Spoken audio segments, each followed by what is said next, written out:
जितने आस्था चैनल पर कथा सुन रहे हो, जितने फेसबुक और यूट्यूब पर सुन रहे हो, बहुत सावधानी से सुनना। 2 बार पशुपति व्रत कर लिए, आपने ये कर लिया, आपने प्रदोष कर लिया, आपने सोमवार कर लिया, आपने सारे अनुष्ठान कर लिए, बहुत सारे उपाय भी करे, तो उससे शिव कथा कहती है नारी की जिंदगी में जब कोई विषम परिस्थिति आ जाती है,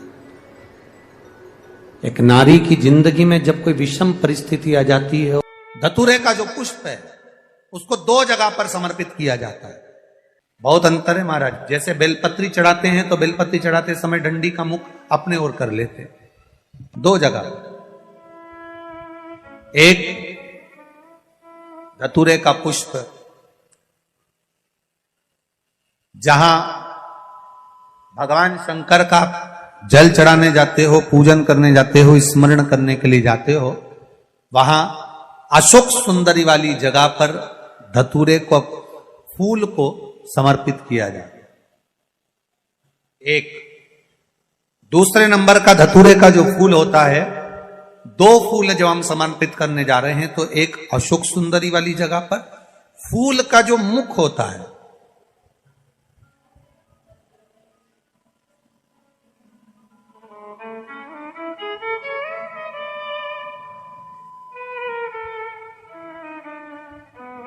मान लो ये फूल है धतूरे का।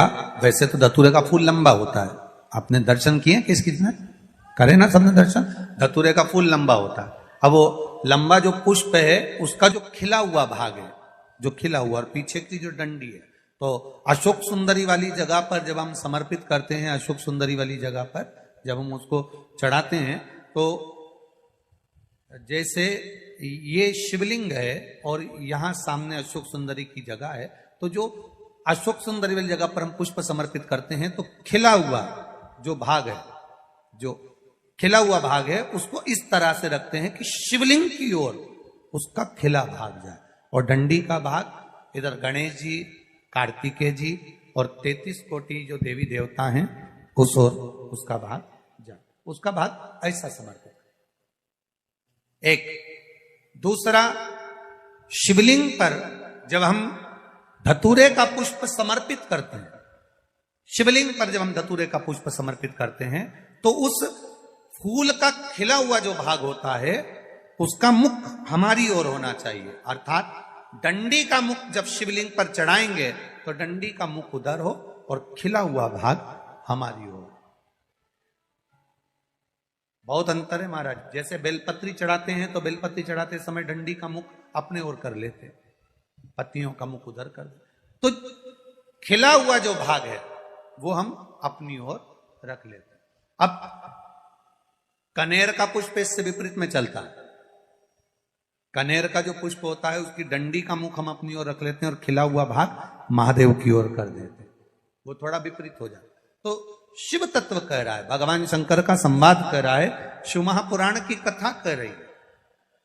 2 स्थान धतूरे के पुष्प को समर्पित करने के लिए दिए। कौन कौन सा स्थान है? जम के बोलो। पहला, जम के बोलो, अशोक सुंदरी की स्थान पर खिला हुआ भाग कहां होना चाहिए? महादेव की और डंडी का भाग जहां 33 कोटि देवता हों, गणेश जी, कार्तिकेय हों, उस ओर।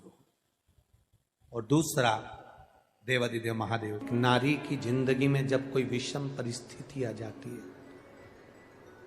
एक नारी की जिंदगी में जब कोई विषम परिस्थिति आ जाती है और उसकी आंख के आंसू जब सूखते नहीं हैं, बड़ी दुखी होकर वो अपने घर में रहती, कहीं पति मदिरा में डूबा है, परिवार के लोग अपशब्द कह रहे हैं, ताने दे रहे हैं, गालियां दे रहे हैं, और वो सोच कर बैठी अब जिंदगी नहीं चाहिए, भगवान तू ये जीवन अब मत देना।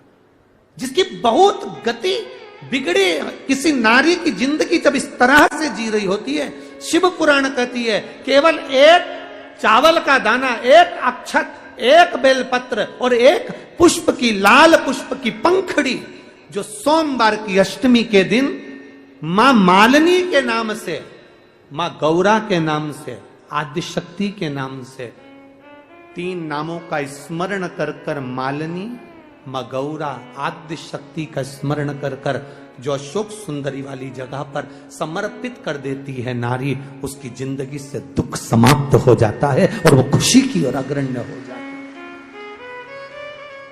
मां मालिनी कोई साधारण नहीं है, गजमुखी है ये, जिसके मस्तक, जिसका शीश गज का है, साधारण नहीं है ये। मत्स्य पुराण कर रही है, विष्णु धर्मोत्तर पुराण कर रही है और नव दुर्गा उपनिषद कह रहा है। ये मालिनी मां कोई साधारण नहीं, उसका नाम का स्मरण हमारे, एक नारी बहुत कष्ट की अगर जिंदगी जी रही है तो उसको एक बार अपने जीवन में उपाय करना चाहिए, उसको जीवन में एक बार मां गजमुखी मालिनी का स्मरण करना चाहिए, उसकी भक्ति कम नहीं होगी, दुख समाप्त। वो गजमुखी मालिनी,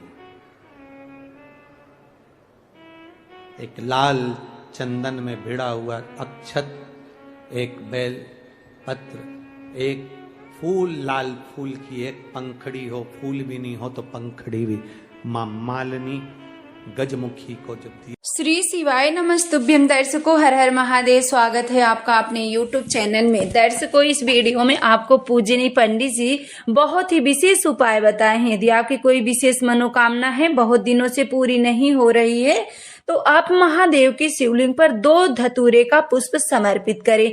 धतूरे का पुष्प समर्पित करते समय आप एक बात का विशेष ध्यान रखिएगा। सर्वप्रथम महादेव की शिवलिंग पर आप 1 लोटा जल समर्पित करें, 1 घी का दीप प्रज्वलित करें, उसके बाद 1 पुष्प, जो धतूरे का पुष्प है, 1 पुष्प आप देवी अशोक सुंदरी वाले स्थान पे समर्पित करिएगा।